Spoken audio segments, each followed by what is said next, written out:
We turn now to Republican Senator Lindsey Graham of South Carolina. He joins us from London. Good morning to you, Senator. Thank you. I know you were at those D-Day remembrances earlier in the week, and you met with President Zelensky as well.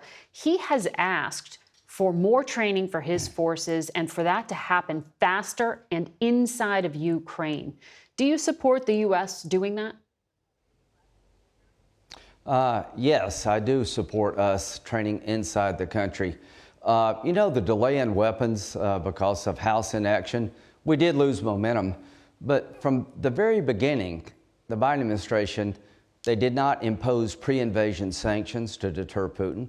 They didn't give weapons to Ukraine early on to deter Putin. And now we've got a chance to reset this war that they have the weapons. Here's what he wanted most of all: for us to go after the Russian assets all over the world, take the money from the sovereign wealth funds of Russia and give it to Ukraine. Mm-hmm. There's $300 billion sitting in Europe from Russian sovereign wealth assets that we should seize and give to Ukraine. We have Russian money in America we should seize. We should make Russia a state sponsor of terrorism under U.S. law. When I suggested that to President Zelensky, he lit up like a Christmas tree.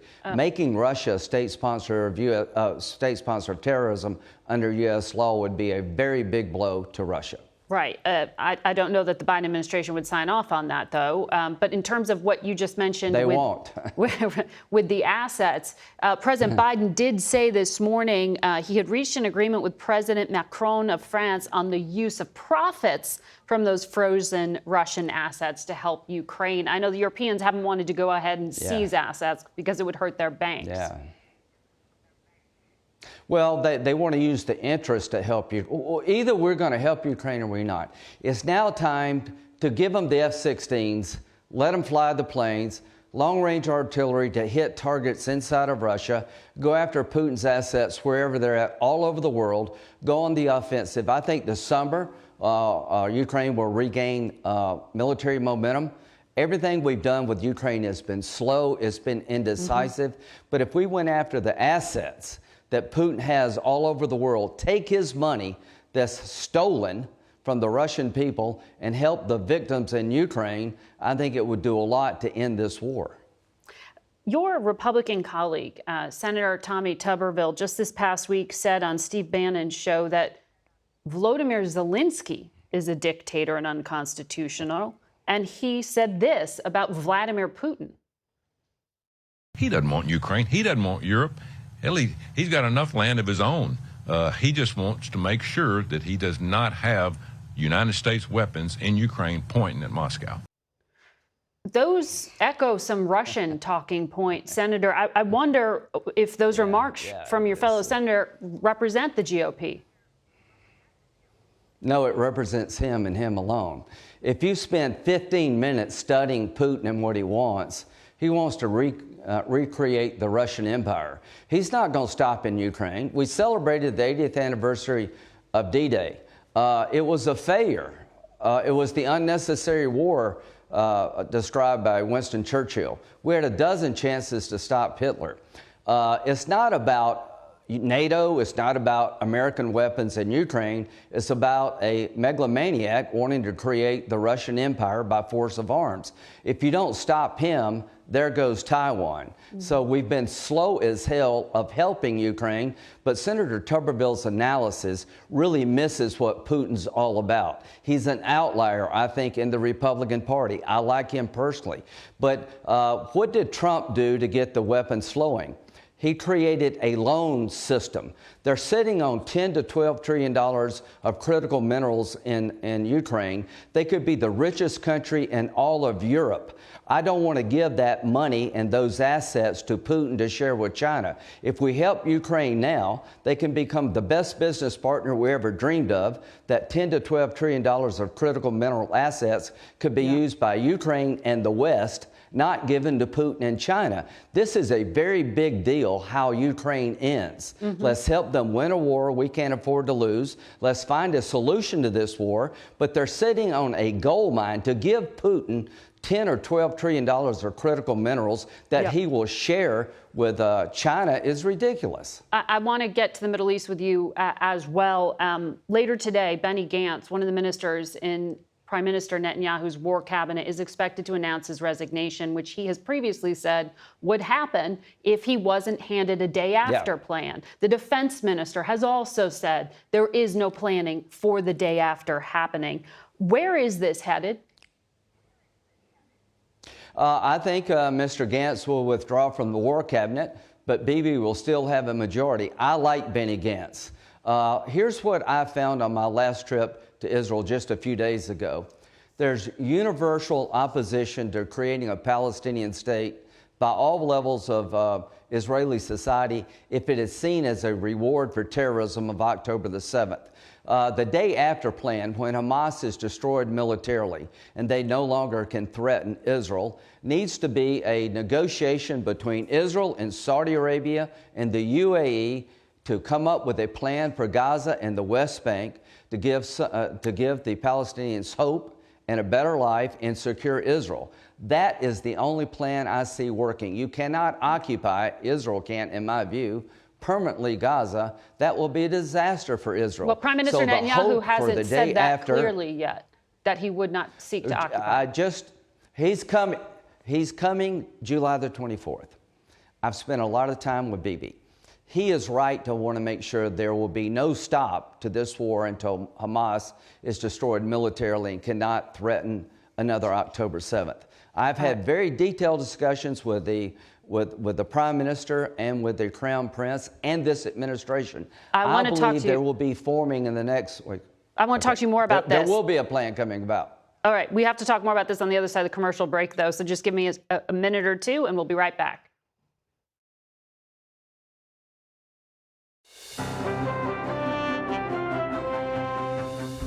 Welcome back to Face the Nation. We return to our conversation now with South Carolina Republican Senator Lindsey Graham. Senator, thank you for staying through the break for us. Before we went to it, you said by July 24th, when the Prime Minister of Israel is here in Washington to address the joint session of Congress, you do expect a plan for the day after. Do you expect, given the limited amount of time left, that there will be normalization with Saudi Arabia and Congress will be able to vote before the election? I think it's still possible, but the administration's taken months to negotiate the defense agreement between Saudi Arabia and the United States, holding it over Israel's head regarding Rafah. I think we're almost there. One thing I got from this trip was that they still don't have the weapons they need in Israel to finish off Hamas. So they're going to be sending me a list of weapons that are being slow walked. So I'm going to bring that up. But yeah, I think we can still do this. July the 24th will be here before you know it.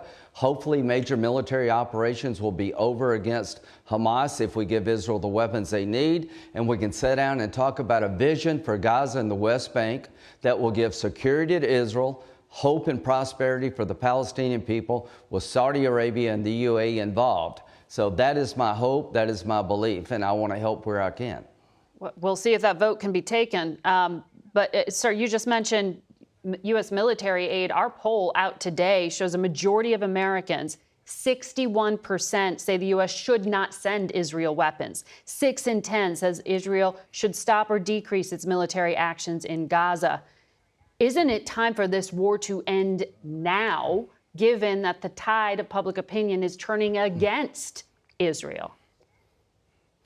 I think it'd be the biggest mistake we could. I criticize Senator Tuberville for his view of Ukraine. Let me be straight with you. Hamas would kill everybody here if they could get here. Israel's not our enemy, they're our ally. Well, they can't because they're pinned down over there. I want them destroyed so they can never come back to hurt Israel or us. Hezbollah is alive and well. So to those Americans who believe Pulling the plug on Israel now makes us safer. You've missed a lot. Radical Islam wants to slit the throat of every Jewish person and your throat too. So no, I want to give weapons they need. The administration's withholding weapons. Trump was a great ally of Israel. If he wins this election, he'll have another great ally. I appreciate what President Biden's doing, but it's all been so slow. So if you don't, Iran, here's the big takeaway from my trip. The IDF chief told me he's never been more worried about a nuclear breakout regarding the Iranians than he is right now. He thinks we've lost deterrence. He's asking for joint military operations with the United States to convince Iran not to dash toward a nuclear weapon. These are the most dangerous times since the 30s. Don't make the mistakes of the 30s. Senator Tuberville said, give Putin what he wants. Yeah. Well, that's what we did in the 30s. That didn't work out. Pull the plug onto Israel. That didn't work in World War II. It's not going to work now. Very quickly, before I let you go, in this past year, the Biden administration deported, expelled, or repatriated more than 740,000 people, which they say is more than any year since 2010. You this week said there need to be mass deportations. Aren't those numbers mass deportations? They've had 10 million people come into this country illegally. It's the highest level of illegal immigration in the last 3 years in the history of the country. We went from the lowest under Trump to the highest in recorded history. They're never going to stop coming until they see people leaving. On day one, President Trump will deport people here legally by the tens of thousands. Then and only then will this stop, and Biden will never do that. Well, you also know that Congress would have to provide the resources to do that to Immigrations and Customs Enforcement, and they say they don't have the manpower or the money to do any of that. Well, at that scale. If Trump is president, his top priority will seal that border, deport here people illegally. We're living on borrowed time when it comes to another 9/11. If you're looking for somebody to fix a broken border and keep us safe, Donald Trump, I believe, is your best choice. And if you don't believe that after the last 3 years, you're making a big mistake. Senator Graham, joining us from London today. Thank you for your time, sir. We turn now to Delaware Democratic Senator Chris Coons. He is the national co-chairman of President Biden's reelection campaign, and he joins us this morning from his home state. Senator, let's pick up on the border since we just left that there. This new order the president just implemented this past week authorizes immigration officials to deport large numbers of migrants without processing their asylum claims. You were critical when Donald Trump used this 212F authority under his administration. Why do you support President Biden's use of it? Because there's a stark difference in the values that President Biden and former President Trump bring to trying to address the issue of border security and immigration. I'll remind you, Margaret, that former President Trump tried to implement a Muslim ban, a ban on entry to this country explicitly based on one religion. He also used cruelty, the forceful separation of parents from their children and the caging of children at our border to try and deter folks from coming to seek asylum or to seek refuge in our country. President Biden has time and time again asked Congress to enact a broad solution to our border security and immigration challenges. And after months of negotiation between Senators Lankford, Sinema, and Murphy, we were one day away from putting on the floor of the Senate that bipartisan solution. Former President Trump intervened to stop it because former President Trump actually wants a problem to solve through his election rather than a solution that a bipartisan group of senators stood behind. President Biden is moving ahead with forceful leadership at securing our border. President Trump is simply making a political issue of this. And we should say you are co-chair of the Biden campaign, Senator. But we did cover that border debate and the bill in depth on this program. But on the premise itself of the authority being used, there is a lot of approval in our polling of what the president just did. But it looks, frankly, like they're just trying to get caught trying, since the administration admits the courts likely will halt this. The ACLU says they're going to sue over it. Asylum is a human right under international law. What do you think this is signaling to Biden supporters, particularly in the progressive left of your party? I think it's signaling that President Biden is determined to address issues that are a very broad concern to the vast majority of Americans. He would prefer that it be done by legislation. As you just pointed out, legislation that could provide the resources, the judges, the processing, the immigration funding that would make for a more balanced, humane, and sustainable solution to our border crisis. I'll remind you, former President Trump tried to use gimmicks like building a border wall and is now threatening to nationalize to federalize the National Guard and use it to deport tens of millions of people already here in the United States. The difference between Trump's approach and Biden's approach is one of cruelty versus effectiveness. So only in our polling, only about 20% believe President Biden's policies would decrease the number of migrants. Are you worried that it's just simply too late? I mean, we've been talking about process in Congress. We've been talking about this executive order for months now, and the trigger was just pulled this week. Is it too late? No, I don't think it is, because frankly, I think the American people understand the difference between substance and showmanship. President Biden, every year in his State of the Union, has asked for bipartisan initiatives to address the border and to address immigration. And there's one party, the Republican Party, that time and time again has rejected bipartisan solutions to immigration and the border. And frankly, what I also hear as I've campaigned across our country for our president is grave concern about the commitment to reproductive rights, to fundamental freedoms by the current MAGA Republican majority and by former President Trump. He is bragging that he nominated to the Supreme Court 3 justices who reversed Roe versus Wade and who have now put contraception at risk. That's why we took a vote in the Senate last week, Margaret, to make it clear that Democrats will protect fundamental rights, where Republicans, under the leadership of former President Trump, are putting them at real risk. I want to ask you about the Middle East. You described Prime Minister Netanyahu's last address to a joint session of Congress in 2015 as a political rally against then President Obama. We're in this election year. There has been tension between our two leaders. Do you expect the Prime Minister to have an election rally against President Biden? Boy, I sure hope not. But Prime Minister Netanyahu has a long record of being very partisan and very divisive.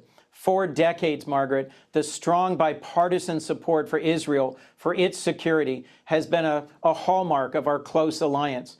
But I'll remind you, Prime Minister Netanyahu isn't just divisive here, he's divisive at home. For months and months before the October 7th attacks, the largest protests in Israeli history were occurring week after week in the streets of Tel Aviv and Jerusalem against steps that Prime Minister Netanyahu was taking, putting at risk the rule of law. And Benny Gantz, a centrist, decorated IDF war hero, will likely today announce that he is leaving Netanyahu's war cabinet because there's no clear plan for the path forward. Our President, Joe Biden, has been leading a strong effort to try and secure a hostage release and a ceasefire. It's been embraced by all of our close allies in the G7, and it's my hope that that can still be accomplished. But frankly, if Netanyahu isn't coming to speak to Congress about his plan for securing peace, his plan for the path forward, I don't know why we would go. Yeah. So why would the Democratic leader in the Senate agree to something that could potentially be so damaging to the president? Well, Senator Schumer has publicly said that it was with some reluctance, some concern about how Prime Minister Netanyahu has this past practice of using an address to Congress to be divisive. He has a chance to help rebuild and secure bipartisan support for Israel. He has a chance to present a positive path forward towards peace. Look, I respect how hard Lindsey Graham, Senator Graham, has worked to try and bring together Saudi normalization with Israel in exchange for Palestinian self-governance. That's an important effort many of us have been involved in.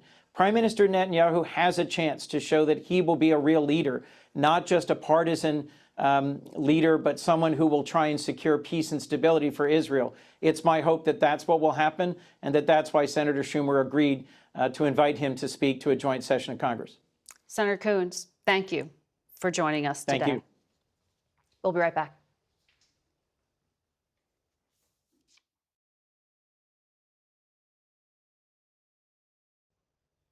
We're joined now by the Executive Director of the United Nations World Food Program, Cindy McCain. Good to have you here in person. Thank you.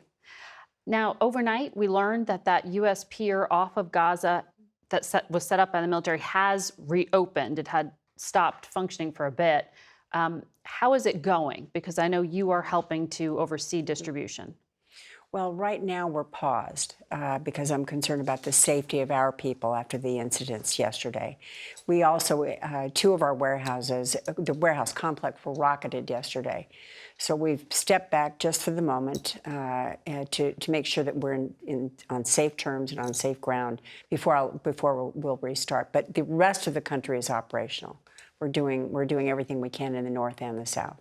How did your locations get rocketed? I imagine you do deconflict and share your locations with the Israeli military. We are deconflicted. I don't know. It's a good question. Did you lose any of your We had one man injured, but everything else is fine. There's nobody else hurt. But indeed, it's the kind of thing, that's why a ceasefire is necessary. That's why we need to stop this so that we can get in at scale with our aid and other aid from other organizations as well.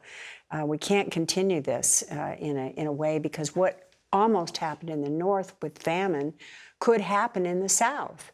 And so that's what we're trying to avoid right now, and it's been very difficult just because of what's going on. You know, we've had looting inside the country. Mm-hmm. We've had various problems around with it. You know, there's always something going on. It's very difficult to operate there.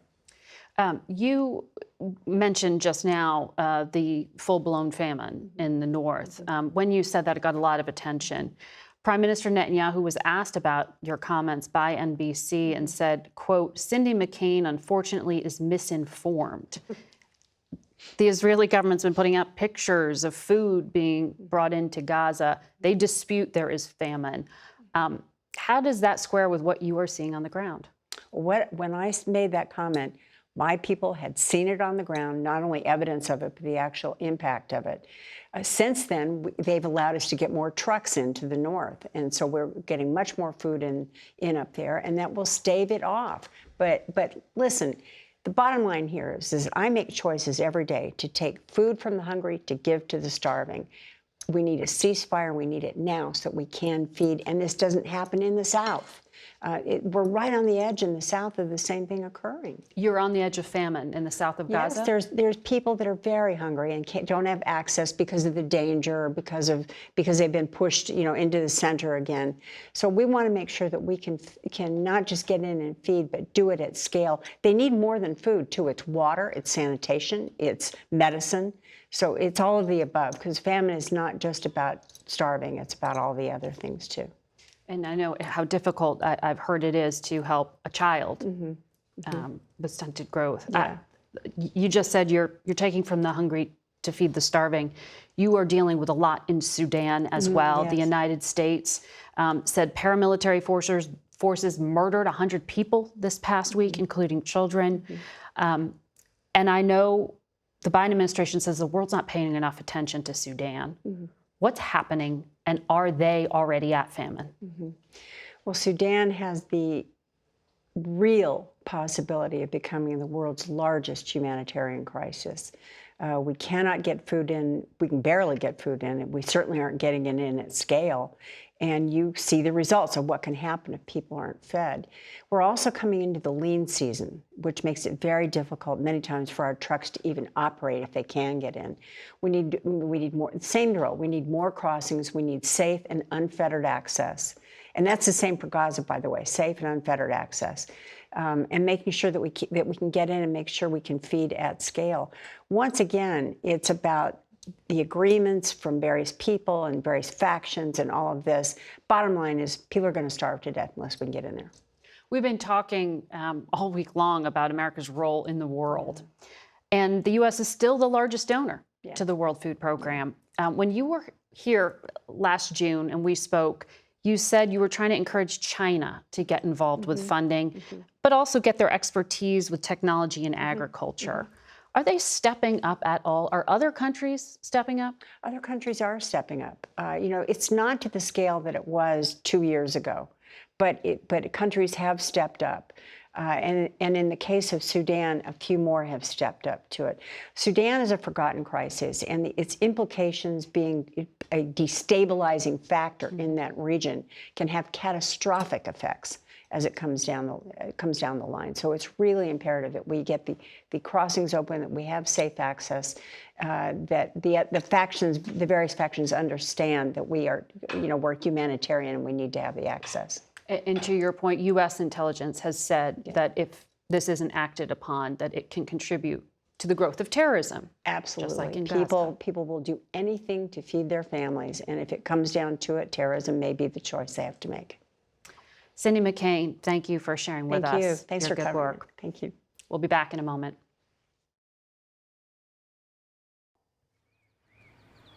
President Biden this morning ended his trip to France by laying a wreath at a cemetery just outside of Paris, where American soldiers and Marines were buried in World War I. Shortly after, he explained why the trip was necessary. The idea that I'd come to Normandy and not make this short trip here to pay tribute. And it's the same story. Think about it. America showed up. America showed up to stop the Germans.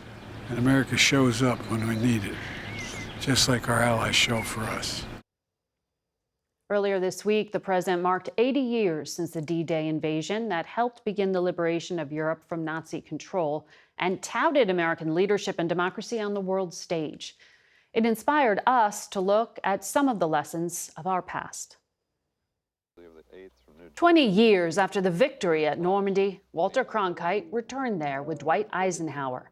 You see that high ground right above there? The former president reflected on his decision as Supreme Allied Commander to storm the beaches and liberate Europe from Nazi Germany. I devoutly hope that we will never again have to see such scenes as these. But these people gave us a chance, and they bought time for us so that we can do better than we have before. This week, President Biden, a small child in 1944, praised the few surviving veterans whose bravery, he said, we need to summon again. We're living in a time when democracy is more at risk across the world than any point since the end of World War II, since these beaches were stormed in 1944. The tyrant bent on domination now, he said, is Vladimir Putin, whose soldiers have taken Ukrainians from their homes away to filtration camps, abducted Ukrainian children, and sent invading forces to ravage Ukraine. Putin's axis of allies includes rising power China, North Korea, and Iran. The autocrats of the world are watching closely to see what happens in Ukraine, to see if we let this illegal aggression go unchecked. Biden wasn't the only one hearing echoes of the past. Oh, you're the savior of the people. You're my eyes. 99-year-old D-Day vet Melvin Hurwitz called President Zelensky a hero. Former President Donald Trump has a very different opinion of Zelensky, and Trump argues the largest invasion in history is underway now at the U.S. southern border. This past week, he said our worst enemy is within America. I say we have the enemy in from within, and we have the enemy from the outside. And I'm telling you, we are in more danger from the enemy from within with these lunatics, these fascists, these communists, and we're going to stop that also. Past presidents have also gone to Normandy and called on weary Americans to remember that deterring conflict today costs less than fighting it tomorrow. We've learned that isolationism never was and never will be an acceptable response to tyrannical governments with an expansionist intent. The ascendant far-right forces in Europe, riding the wave of a backlash against migration there and a surge in anti-Semitism, reflect another strain on the international system. Similar divides here at home raise questions about whether we've forgotten that ignoring hate or appeasing authoritarians can come with an unimaginably high cost, one paid 80 years ago by these troops, who, as Eisenhower said, bought time for us so that we can do better than we have before. We'll be right back. That's it for us today. Thank you for watching. Until next week. For Face the Nation, I'm Margaret Brennan.